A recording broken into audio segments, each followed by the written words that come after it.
Hello बच्चों, let's see this question. This question says which of following is incorrect regarding salt bridge solution.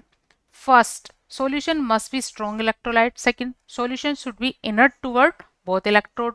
Size of cation and anions of salt should be much different. And fourth, salt bridge solution is prepared in gelatin or agar-agar to make it semi-solid.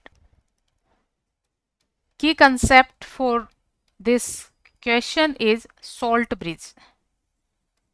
Salt bridge एक ऐसी device होती है जो galvanic cell में use होती है।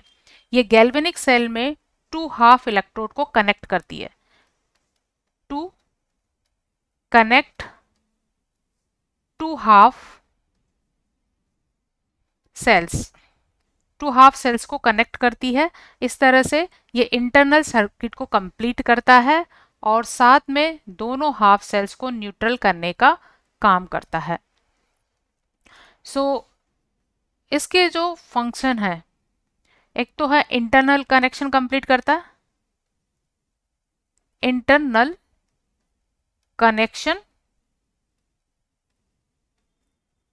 Complete करता है, और दूसरा काम है ये न्यूट्रलाइज करता है दोनों हाफ सेल्स को। न्यूट्रलाइज बोथ हाफ सेल्स, ये तो इसके मेन फंक्शन है। अब इसके जो दो फंक्शन है, इन फंक्शन के बेसिस पर इस सोल्ट ब्रिज की कुछ प्रॉपर्टीज होनी रिक्वायर्ड है। वो प्रॉपर्टीज क्या क्या होनी चाहिए? सोल्ट ब्रिज के अंदर सोल्ट होता है। क्या होता है इसके अंदर? सोल्ट। और सोल्ट क्या होता है कि इलेक्ट्रोलाइट होता है। तो इसमें क्या होता है? एक तो होता है सोल्ट। सोल्ट कैसा होता है? एक स्ट्रोंग इलेक्ट्रोलाइट होता है। Strong electrolyte. क्यों चाहिए स्ट्रोंग इलेक्ट्रोलाइट? क्योंकि ये इजीली आयनाइज हो जाता है और आयन की फॉर्म में प्रेजेंट होता है, और हमें यहाँ इलेक्ट्रोलाइट आयन की फॉर्म में चाहिए ताकि वो इजीली डिफ्यूज हो सके।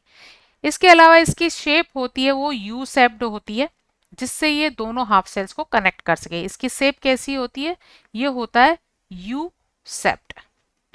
अब इस यू शेप्ड ट्यूब के अंदर भरा रहता है स्ट्रोंग इलेक्ट्रोलाइट, जिसका सॉल्यूशन तैयार किया जाता है किसमें? जिलेटिन में, जिलेटिन में या फिर अगार अगार में। और जिलेटिन और अगार अगार का काम क्या है? ये एक सेमी सॉल्यूशन प्रिपेयर करते हैं। इनकी वजह से कैसा बनता है? एक सेमी सॉलिड सॉल्यूशन। अब ये सेमी सॉलिड होना क्यों जरूरी है? क्योंकि यू ट्यूब जो यूज होती है ये इन्वर्टेड होती है। हम इसको इस तरह से यूज करते हैं, इन्वर्टेड, इन्वर्टेड यूज करते हैं। अगर ये पतला होगा, डाइल्यूट होगा, तो सारा सॉल्यूशन निकल निकल जाएगा और हाफ सेल्स में चला जाएगा। तो इसके लिए इसको सेमी सॉलिड फॉर्म में तैयार किया जाता है ताकि जरूरत पड़ने पर ये हाफ सेल्स में इलेक्ट्रोलाइट्स को डिफ्यूज कर सके।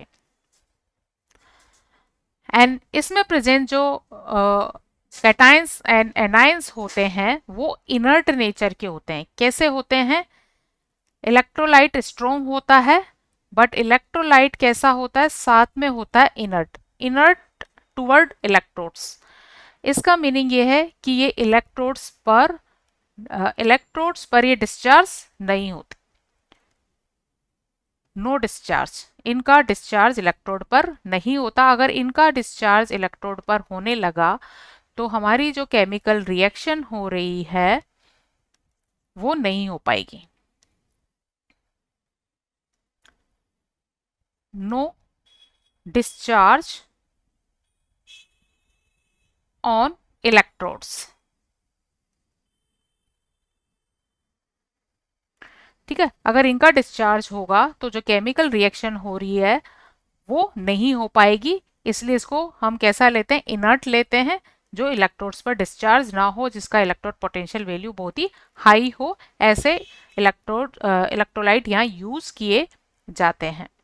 अब इसमें जो कैटायन और एनायन होते हैं वो कैसे लिए जाते हैं? सिमिलर साइज के। कैटायन एंड एनायन कैसे लेते हैं? कैटायन एंड एनायन लेते हैं सिमिलर साइज, सेम साइज के, सेम साइज के और सेम चार्ज वाले, चार्ज भी कैसा हो, सेम हो।